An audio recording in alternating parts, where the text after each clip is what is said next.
శుక్లాంబరధరం విష్ణుం శశివర్ణం చతుర్భుజం ప్రసన్నవదనం ధ్యాయేతు సర్వవిఘ్నోపశాంతయే.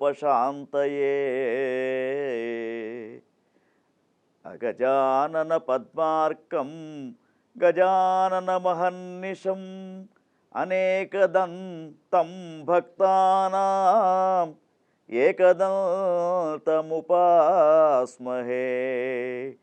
ఏకదంతముపాస్మహే. ఏబిఎన్ ప్రేక్షకులకు వినాయక చవితి శుభాకాంక్షలతో హిందూ సంప్రదాయ ప్రకారంగా భారతీయ సనాతన సంప్రదాయంలో మనం ఏ పూజ చేసినా కూడా విఘ్నేశ్వరుని యొక్క పూజతోటే ప్రారంభం చేస్తూ ఉంటాం. మరి యొక్క విఘ్నేశ్వరుని యొక్క పూజకు ఇంత ప్రాముఖ్యత ఎందుకు వచ్చింది? ఆ విఘ్నేశ్వరుని యొక్క పూజా విధానం ఏమిటి? ఏ విధంగా నవరాత్రి ఉత్సవాలు జరుపుకోవాలి అనే విషయాలను మన ప్రేక్షకులకు తెలపడానికే ఈ ప్రత్యేక కార్యక్రమాన్ని ఏర్పాటు చేయడం జరిగింది. అయితే భారతీయ సనాతన సంప్రదాయంలో ప్రతి మాసంలో ఒక విశేషమైనటువంటి 1 లేదా 2 పండుగలు మనం జరుపుకునే ఆచారం అనాది కాలం నుండి వస్తున్నటువంటి ఆచారం మనకు. ముఖ్యంగా భద్రం భద్రం భాద్రపదం అని చెప్పేసి ఈ మాసానికి పేరు. మరి యొక్క భాద్రపద మాసానికి భద్రమాసం అని ఎందుకు పేరు అంటే, ముఖ్యంగా వాతావరణంలో అనేకమైనటువంటి మార్పులు వస్తూ ఉంటాయి. ఆ మార్పులు ఏమిటంటే వర్షాలు పడడం, క్రిమికీటకాలు పెరగడం, తర్వాత కొన్ని ప్రాంతాలంతా కూడా బురదమయం వర్షాలతో కావడం, ప్రకృతి అంతా కూడా అప్పుడప్పుడే రమణీయమైనటువంటి సౌందర్యంతో వర్షాలతోటి కనబడుతూ ఉంటుంది.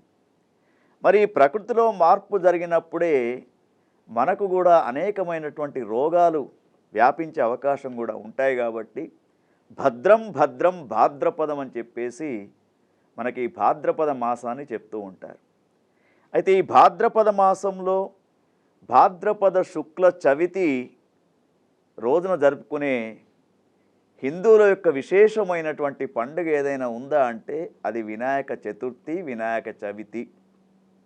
మరి యొక్క వినాయక చవితి ఈ విశ్వావసునామ సంవత్సరంలో మనకు 27వ తేదీ బుధవారం రోజున వస్తూ ఉంది భాద్రపద శుక్ల చవితి.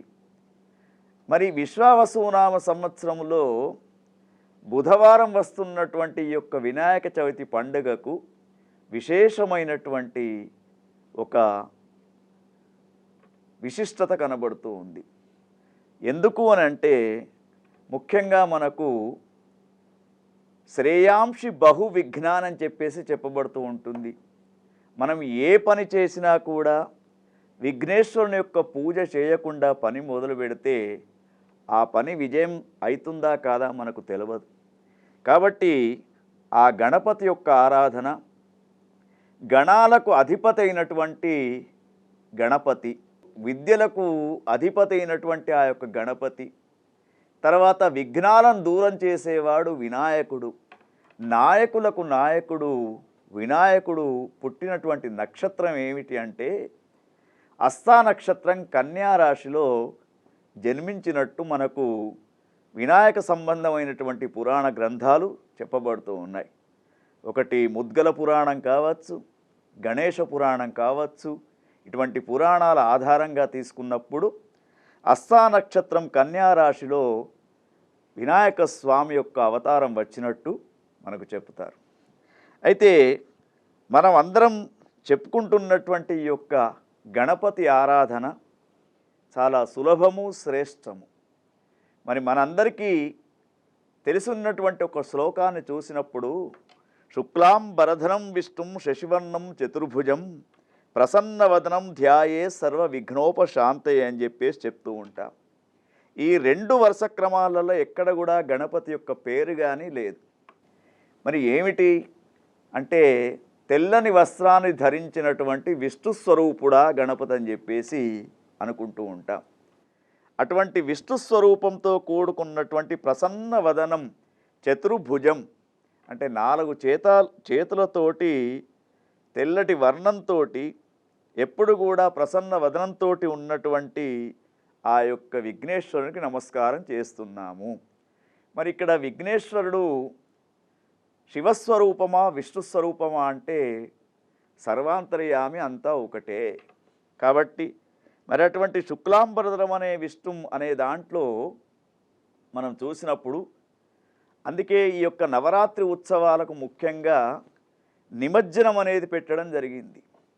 నిమజ్జనం అనే పదం ఎందుకోసం వచ్చింది అంటే, గణపతిని విష్ణు స్వరూపంగా తీసుకున్నప్పుడు మరి నారాయణుడు అనే పేరు కూడా విష్ణు భగవానికి ఉన్నది కాబట్టి నర అంటే నీరు అని చెప్పేసి ఒక అర్థం కూడా వస్తూ ఉంటుంది.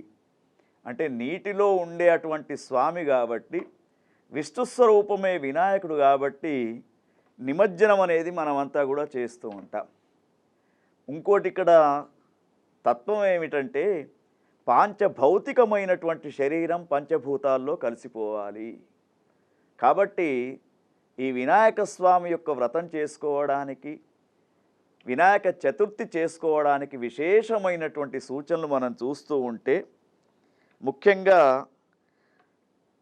ఈ స్వామి విచిత్రం ఏమిటంటే, శ్రీ వైష్ణవులేమో విష్ణుమూర్తిగా ఆరాధన చేస్తారు, శైవులేమో గణపతి శివరూపమే అని చెప్పేసి ఆరాధన చేస్తారు.